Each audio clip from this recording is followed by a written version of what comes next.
speciale elezioni. Interviste e commenti sulle prossime elezioni.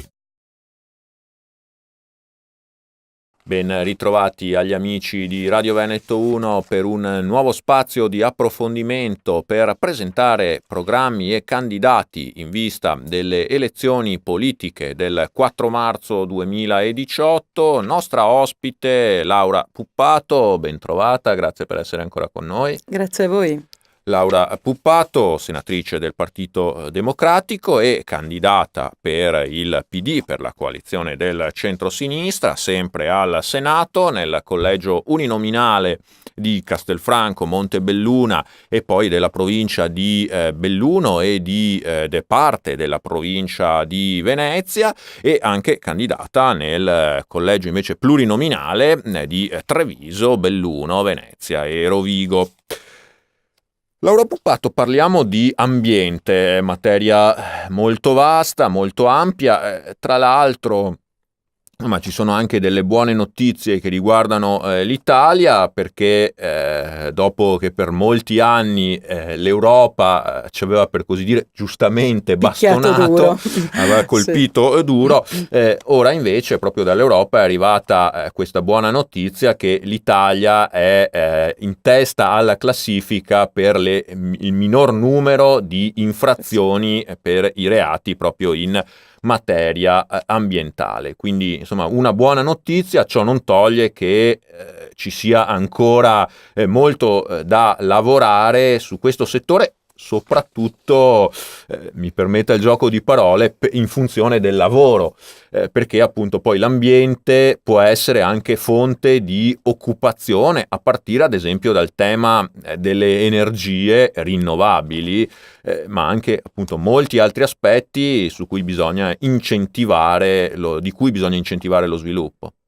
Ti ringrazio per questa domanda, che per me è davvero il terreno in cui, come dire, sto meglio, perché credo sia la rappresentazione di una realtà, quella che punta alla qualità della vita delle persone, proprio offrendo loro tutti gli strumenti possibili per avere il maggior comfort dal punto di vista abitativo del lavoro, ma anche per mettere in campo le migliori opportunità di risparmio per le famiglie, per le imprese, nonché ridurre il nostro impatto sulla Terra e quindi le nostre emissioni in atmosfera, che come sappiamo si sono rese responsabili ai noi di questi pesanti cambiamenti climatici che incidono sulla nostra vita e anche sulla nostra salute, come sappiamo, con circa 90.000 morti l'anno solo in Italia, determinate appunto dalle emissioni e quindi dalla cattiva aria che respiriamo. Molte notizie positive, devo dire, su questo settore. Si è lavorato molto e si continuerà a lavorare con efficacia, e sarà importante il voto del 4 marzo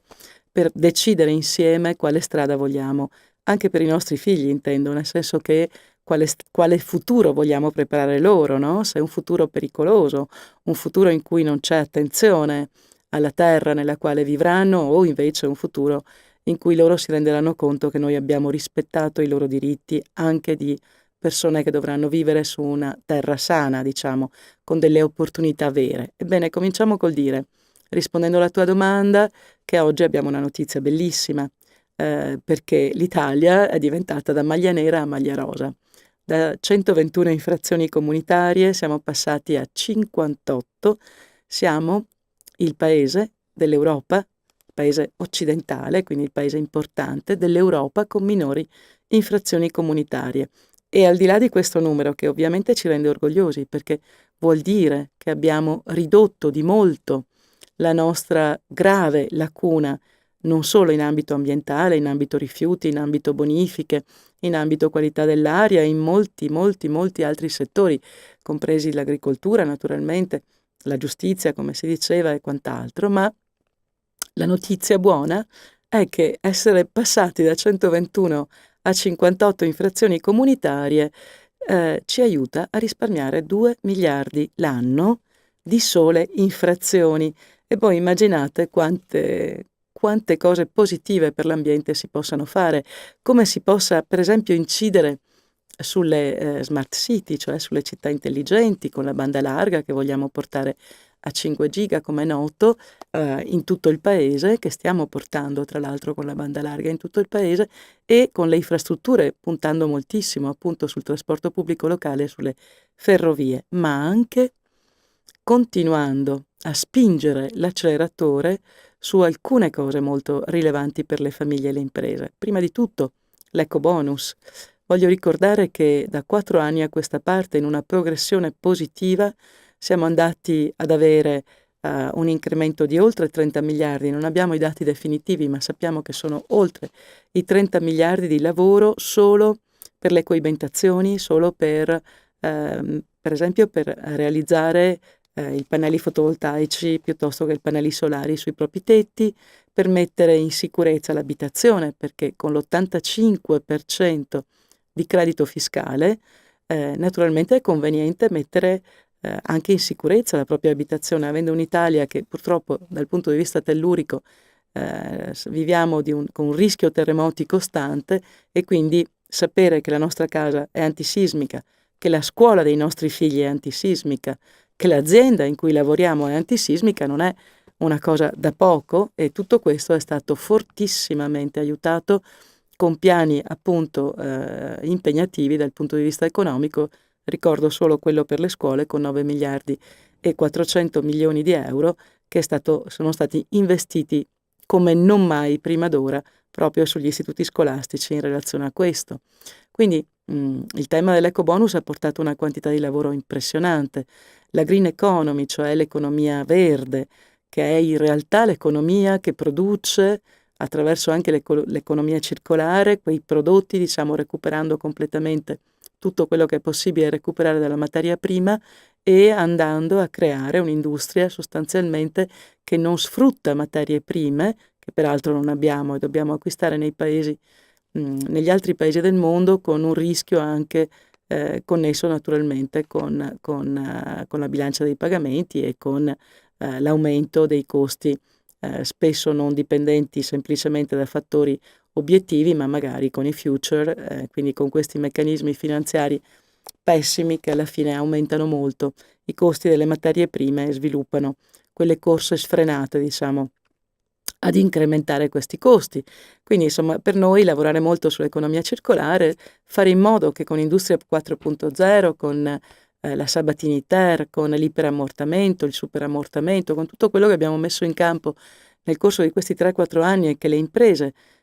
di ogni e qualsiasi categoria, dalle più piccole, dalle microimprese fino alle più grandi, associate a Confindustria, ci dicono essere stati estremamente positivi per riavviare anche un lavoro funzionale a rendere i prodotti che vengono immessi sul mercato più innovativi e quindi capaci di competere e più ambientalmente sostenibili, con processi ambientalmente sostenibili. Tutto questo è stato frutto proprio di questo grande lavoro nell'ambito complessivo dell'ambiente, che ha a che vedere con energia, con materie prime, con la tutela quindi delle nostre qualità migliori. E che ha a che vedere anche con il consumo del suolo, ad esempio. Noi qui in Veneto lo sappiamo bene, con uno sviluppo che negli anni passati ha indubbiamente portato un benessere diffuso, ma ha anche lasciato un territorio in molte zone oggettivamente rovinato, compromesso. Insomma, si parla spesso di questi capannoni. Ecco, anche questo è un altro aspetto a cui si lega poi anche quello della riqualificazione delle nostre città, delle periferie, un altro aspetto su cui intervenire. Molto importante, ti ringrazio della domanda. Le periferie è stata una delle attività che abbiamo portato avanti grazie anche al coinvolgimento dell'architetto Piano, che ha messo a disposizione, diciamo, il suo studio con diversi architetti proprio per andare a realizzare dei progetti tipo, no? Per le periferie italiane, quelle più degradate naturalmente, che stanno nelle grandi città. E devo dire che i primi 2 miliardi sono stati investiti. Andiamo avanti anche per questo tipo di investimenti, non solo per ragioni di carattere energetico e quindi per i risparmi che le famiglie ne potranno trarre, ma soprattutto in questo caso per ragioni di carattere di qualità urbana, di una buona convivenza in ambiti che rispettano la natura umana, che rispettano l'uomo, la persona, il bambino, che mettono a disposizione spazi verdi adeguati, le luci per camminare in sicurezza la sera, luci magari che non impattano, diciamo, con il cielo in modo tale da averli senza inquinamento atmosferico. Quindi, insomma, con tutte quelle 1000 e più qualità dell'edificare e del realizzare le opere pubbliche, gli interventi pubblici e il verde pubblico che rendono migliori le città. E poi il grande tema del consumo di suolo. Qui devo subito dire una cosa: io sono stata relatrice di questo provvedimento, non siamo riusciti a portarlo a termine perché purtroppo mancava ancora un paio di passaggi e quindi un paio di mesi necessari per la chiusura, un peccato, devo dire, perché avevo incredibilmente ottenuto il beneplacito delle associazioni agricole, delle associazioni ambientaliste, di Confindustria, delle associazioni delle imprese e della conferenza delle regioni che aveva invece molte difficoltà ad accettare la bozza, diciamo, uscita dalla Camera. Quindi mi è spiaciuto che il tempo non sia stato dalla nostra parte, abbiamo anticipato la chiusura della legislatura di un paio di mesi e questo ci ha messo in difficoltà, ma il disegno di legge è pronto, l'ho messo come primo punto del mio programma insieme con il blocco, lo stop all'idroelettrico in montagna, quindi consumo di suolo, riduzione del consumo di suolo, subito partire con un programma condiviso con le regioni, non aleatorio, ma fissato con tempi certi, con percentuali certe di riduzione di suolo già convenute, proprio per permettere di fare questa retromarcia rispetto ad un consumo che è abnorme. La Lombardia, in particolare il Veneto, prima di tutti, sono le regioni che hanno consumato più suolo nel corso degli ultimi 10 anni e non possiamo permetterci assolutamente di procedere così, anche perché il settore primario, che è quello dell'agricoltura, ha bisogno di spazio e la nostra vita ha bisogno di spazi adeguati. Non possiamo pensare di procedere quindi con questa cementificazione che rende il territorio impermeabilizzato con problemi enormi anche alluvionali e di carattere atmosferico. Ultimo, e chiudo, la questione relativa all'energia, ci tengo a dirlo, il nostro obiettivo è il 55% di rinnovabili per quanto riguarda l'energia elettrica e ci arriveremo anche perché abbiamo fissato il 2025, lo abbiamo detto internazionalmente, lo stiamo attuando, chiusura del carbone, quindi il carbone che è la parte più inquinante di tutte le fonti fossili, nel nostro paese aveva percentuali ancora molto buone di utilizzo, abbiamo deciso con il ministro Calenda, in accordo con il ministro dell'ambiente Galletti, di chiudere il tema del carbone di qui a solo 6 anni, quindi abbiamo ancora 6 anni e poi l'Italia farà a meno del carbone, ma nel frattempo ha messo in campo delle attivazioni ulteriori per l'efficientamento energetico e per le rinnovabili, oltre che le sperimentazioni naturalmente sulle maree e su tutto quello che di nuovo, di innovativo ci sarà dal punto di vista delle rinnovabili, proprio con la crescita anche della ricerca su questo settore e quindi abbiamo buona speranza di offrire ai nostri figli un futuro decisamente diverso dal punto di vista dell'impatto sulla terra. Grazie. E proprio un flash finale, Laura Puppato, a proposito di rinnovabili, però lei diceva, accennava en passant prima,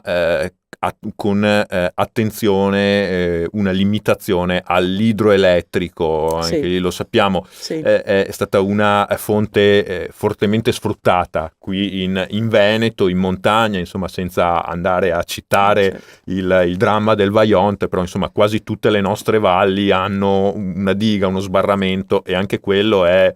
consumo di risorse naturali. C'è un limite a tutto, no? E quando diventa tutto business e tutto fa utile, ci sono gli incentivi, ai noi, come dire, la natura umana progetta per sé senza considerare l'impatto collettivo, cumulativo. Quando noi abbiamo 150 richieste soltanto giacenti in Regione del Veneto per quanto riguarda nuove centrali elettriche,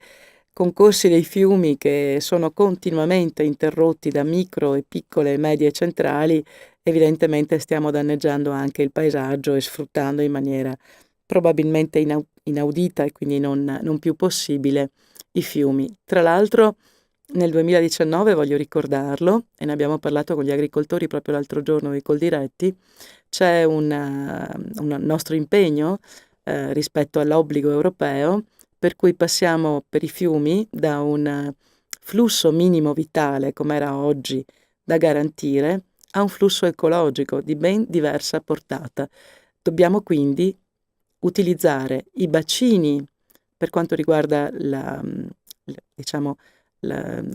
necessità dell'agricoltura e quindi naturalmente tutto quello che serve per le coltivazioni. Dobbiamo sfruttare al massimo nuovi bacini, ripeto, possiamo utilizzare cave già esistenti, ne abbiamo finché vogliamo. In provincia di Treviso possiamo venderle le cave perché ne abbiamo in alcuni posti a Iosa, va bene. Possiamo sfruttare queste cave per creare quei bacini idraulici fondamentali per poi poterli utilizzare in caso di necessità.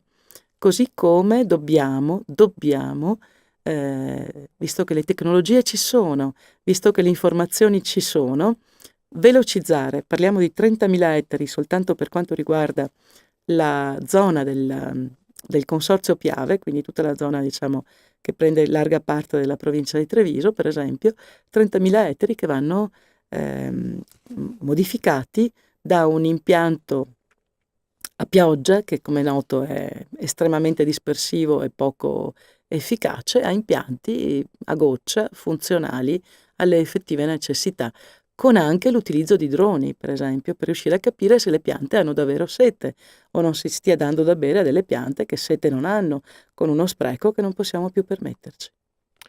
Grazie a Laura Puppato, senatrice del Partito Democratico e candidata al Senato, sempre per il PD. Grazie anche da parte mia per averci seguito, l'invito a rimanere sintonizzati e a seguire anche i prossimi appuntamenti dedicati alle elezioni 2018, sempre sui canali di Veneto 1. Speciale elezioni, interviste e commenti sulle prossime elezioni.